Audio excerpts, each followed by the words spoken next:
গ্রাম বাংলায় বর্ষাকালের অতি জনপ্রিয় একটি খাবার হলো শাপলা। সেটার রেসিপি আজকে আমি আপনাদের সাথে শেয়ার করতে যাচ্ছি। My self Tanu Das, welcome back to my another mini blog. সবার কী অবস্থা, কেমন আছেন সবাই? আশা করছি সবাই অনেক বেশি ভালো আছেন।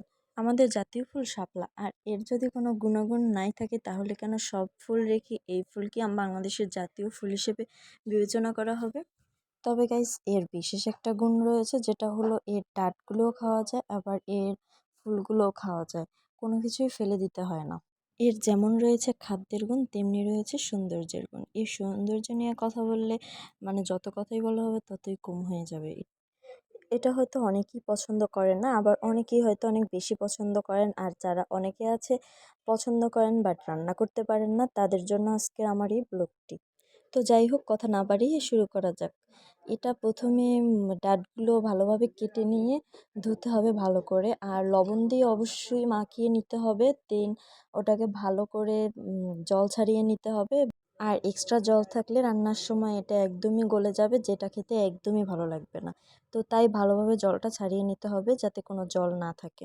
দেন জল ঝরানোটা হয়ে গেলে এর ভিতর দিয়ে দিতে হবে হলুদের গুঁড়া, পরিমাণ মতো লবণ, সরিষা বাটা, আর কাঁচামরিচ তো অবশ্যই দিতে হবে, যে যেরকম ঝাল পছন্দ করেন ওই অনুযায়ী।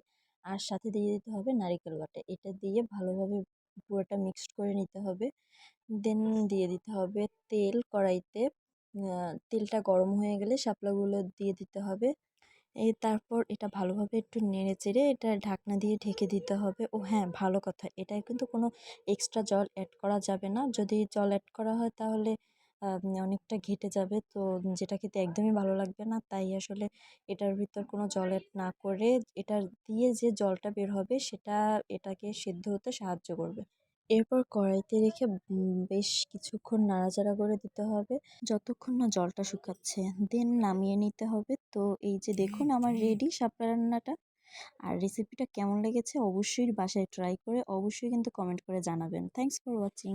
সবাই ভালো থাকবেন, সুস্থ থাকবেন।